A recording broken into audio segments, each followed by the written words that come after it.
Die ANC se 10-punt plan om armoede, werkloosheid en die hoë lewenskoste aan te pak. Dui daarop dat ministers nie hul werk effektief kan doen nie. Dit volg nadat president Cyril Ramaphosa 'n nuwe ekonomiese krygskamer in die presidentskap ingestel het om die uitvoering van sy plan te versnel. Nou baie politici is skepties oor of hierdie ingryping met hierdie krygskamers nou werklik groei en werkskepping sal oplewer en hulle waarsku teen die risiko dan van die sentralisering natuurlik sonder voldoende parlementêre toesig. Ons gesels vanoggend hieroor met oor hierdie nuwe ekonomiese aksieplan met die leier van die Vryheidsfront Plus, dis Dr. Corneille Mulder. Corneille, goeiemôre, baie welkom weer by RSG. Goeiemôre Gustaf, Renske, baie dankie vir die geleentheid. Nou kom ons begin by die begin. Hoe sien jy hierdie 10-punt plan? Is dit 'n realistiese manier om armoede en werkloosheid aan te pak? Nee, ongelukkig nie. Die probleem is die president het homself bewys oor 'n klomp jare as dat hy baie goed is met woorde en met die aankondig van planne. Kan ek julle herinner, dit was in die begin van 2019. Die president reeds aangekondig, onthou julle, van slim stede en sneltreine. Dis 6 jaar gelede. Daar het niks van gebeur. So dit is een poging na die ander, baie smart aankondigings en baie praat en baie planne, maar die uitvoering daarvan realiseer werklik nooit nie, want die vermoë bestaan nie in terme van die ANC om die goeders prakties uit te voer nie. Kom ons praat oor hierdie presidensiële ekonomiese krygskamers. Sal jy net gou-gou vir die wat nog nie doodseker is nie presies verduidelik wat dit is en wat is jou eerste indrukke van hierdie ekonomiese krygskamers? Wel, die feit van die saak is, daar was 'n stadium dat die presidentskap ongeveer 300 mense in diens gehad het in die presidentskap kantoor. My trek by nou en dit word al meer soos wat goed gesentraliseer word in daardie rigting. Die feit is, ons sit met ministers wat verantwoordelik is vir hierdie portefeuilles. In die parlementêre terme praat ons van die ekonomiese groep wat die goeders moet hanteer. En die ekonomiese groep is daar 7 ministers: grondhervorming, openbare werke, infrastruktuur, wetenskap, tegnologie, innovasie, klein sake, toerisme, handel en nywerheid, vervoer. Nou, hierdie ministers moet net eenvoudig hulle werk doen, dis waarvoor hulle aangestel is, dis waarvoor hulle departemente het. Maar wat die president nou doen is, hy skep nou 'n ander liggaam wat hy noem 'n krygskamer, 'n war room, en die moet nou in die presidentskap gesetel wees wat nou hierdie goeders gaan probeer uitvoer en deurvoer. Dis eintlik maar 'n reuse mosie van wantroue in die ministers wat hy aangestel het. En 'n tamelike ou Ramaphosa, weet ek die kritiek teen hom daaroor oor hoe groot die presidentskap geword het en die feit dat daar in die parlement dan 'n komitee is wat toesig kan hou hieroor nie. Hoe voel jy oor hierdie sentralisering? Nee, dit is absoluut, kom ek sê, as dit nog suksesvol was, as dit resultate gebring het, kan mens daaroor argumenteer, maar dit is ook nie die geval nie. So dit lyk of die president maak hierdie aankondigings, hy probeer om die goeders te bestuur uit die presidentskap uit, maar daar's nie werklik 'n rekord dat hierdie goeders suksesvol is nie. En wat die ergste vir my hier is, almal weet die president het hierdie aankondiging gemaak na die uitvoerende komitee vergadering van die ANC maandag in Boksburg. Maar hy kondig aan en sê hierdie ANC ekonomiese plan moet nou deur die regering van nasionale eenheid uitgevoer word. Die regering van nasionale eenheid is nie in diens van die ANC nie. Hy moes daardie plan gebring het na die lede toe van die regering van nasionale eenheid en dan saam 'n nuwe plan uitwerk wat ekonomiese groei kan realiseer, dan kan ons dit saam uitvoer. Ons is nie daar om die ANC se planne uit te voer nie. Jy het gepraat van daai departemente in wat hulle noem die cluster, die ekonomiese cluster.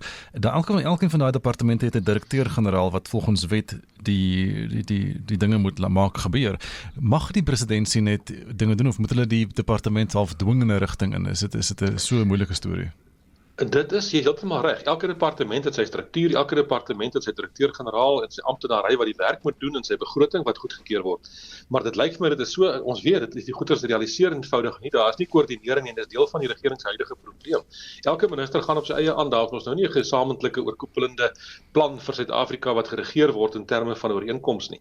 En nou probeer die presidentskap op die manier die goeders hanteer. Maar as jy gaan kyk na die inhoud van hierdie voorstelle van hom, dis ongelooflik. Ons gaan aanstellings doen op grond van meriete. Fantasties, is dit nie 'n oulike idee nie, dis nie wat lande behoort te doen nie. Na 30 jaar wil ons nou begin om ouens aan te stel op meriete, en dit is presies as gevolg van die regering se beleid van regstellende aksie, waar mense nie op meriete aangestel is nie. Nou, as hy nou dink hy gaan binne 18 maande skielik die hele land-ekonomie in die gang kry, omdat ons nou skielik mense op meriete gaan aanstel, dit is baie naïef. Hy wil kyk na die behoorlike funksionering van staatsondernemende instellings. Ja, hoeveel miljarde rande is al daar ingepomp, en so kan jy na die ander punt kyk, dit is baie woorde, maar ek bevrees, dit gaan nie die verskil maak om die ekonomie in die gang te kry nie. Goed. Ons gesels met Dr. Corneille Mulder, hy's leier van die Vryheidsfront Plus. Ons praat oor Cyril Ramaphosa se 10-punt plan.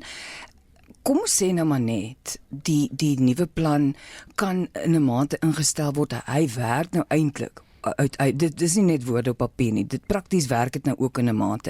Kan dit werklik werkloosheid en armoede dan nou uiteindelik omdraai?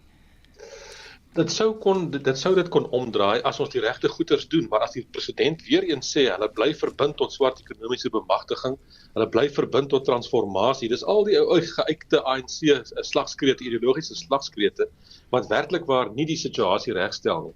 Daar moet absolute, as ek 'n Engelse term kan gebruik, dapper stappe geneem word om die ekonomie werklik om te draai. En dan sit ons met die privaat sektor wat sit met miljarde rande op hulle balansstate wat graag betrokke wil raak, wat wil deelneem, maar wat as gevolg van hierdie beleide so moeilik as moontlik gemaak word. Dan praat ek nie eers van die buiteland nie. Daar sit die FSA wat direk wil betrokke raak met groot direkte beleggings in Suid-Afrika, maar wat uitgesluit word. Vat iemand soos Elon Musk, hy wil kom in Starlink, maar as gevolg van die regering se beleide word hy beperk, hy moet sy maatskappye deel afstaan. So kom ons praat dan oor die gebreke. As dit nou jou 10-punt plan was, wat behoort in daai plan te staan? Ek dink ons moet totaal nie dink oor die ekonomie, ons moet 'n nuwe benadering volg wat die goedes betref. As die huidige ekonomiese beleid nie suksesvol is nie, wat nie ekonomiese groei realiseer nie.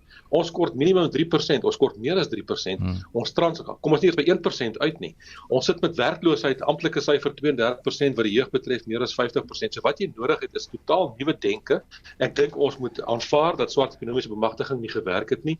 En ek dink die regering moet wegstap daarvan af. Ons moet die beleid dit makliker maak dat maatskappye graag kan wil belê en van die buiteland af wil inkom en dat ons eie maatskappye kan werk skep. En dit nie gebeur nie. So dit moet 'n totale nuwe herdenk wees van die ekonomie.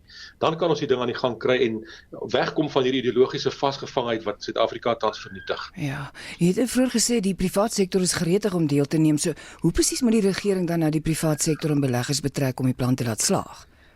Ek dink deur dit vir die privaat sektor so maklik as moontlik te maak om met nuwe besighede te begin en nie so moeilik maak as dit tans die geval is nie. As jy kyk na die regeringsbeleid, hulle het nou gekom met daardie nuwe kwotas in terme van regstellende aksie en in terme van equity. Dit is absurd. Jy moet nou volgens 'n amper glyskaal instel, soveel van hierdie gemeenskap, soveel mans, soveel vrouens, soveel van hierdie, soveel van daai. Dit werk nie so nie. En jy sal onthou, onlangs was daar 'n geleentheid wat was vir die hoofwoordvoerder van die ANC.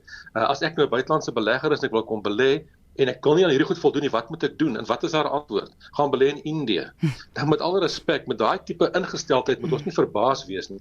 Ek is bevrees die ANC is op pad uit. Ons is besig met sterwensbegeleiding hier en ons moet dit net maar verduur tot dit klaar is. As jy nou kyk na daai 10 punte van die plan, dit is nou soos jy sê, dis by die ANC van die ANC afgekom, nie van die regering af nie.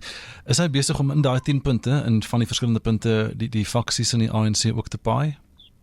Ja, ek dink heeltemal reg. Wat gebeur het is dit is 'n tipiese produk van 'n komitee of dan van 'n groepering van al die verskillende faksies wat elkeen sy stem afsteek en sê maar ons voel sterk hieroor, ons voel sterk daaroor en dan kom daar so 'n plan uit en dan sê maar goed, al maniere ons hierdie ding gaan maak werk is kom ons setel dit net maar die president dat dit nie elkeen kan sy eie ding doen nie en die president gaan net met hierdie krygskamer probeer om dit te bestuur.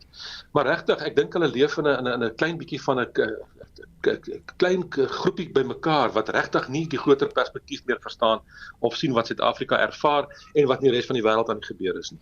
En hulle praat van 18 maande, het nou gesê het 6 jaar gelede oor die treine en die stede en so aan gepraat. Hoe baie tyd moet jy jouself gee eintlik? Ja nee, kyk as die ekonomie trek waar hy nou trek, draai jy hom nie in 18 maande om. Ek moet van daai een punt, hulle wil nou ouens begin aanstel op meriete. En wanneer gaan hulle die proses afgehandel kry en wanneer gaan daai ou wat op meriete aangestel is die verskil kan begin maak? Ons ken hierdie goedes. Ons weet mos nou oor 'n jaar van nou af het ons plaaslike regeringsverkiesing. Dis 'n desperate poging om te probeer om iets suksesvol gedoen te kry en te hoop by die stembus. Want ek is oortuig daarvan die ANC is nie verbind tot werklike koalisies nie.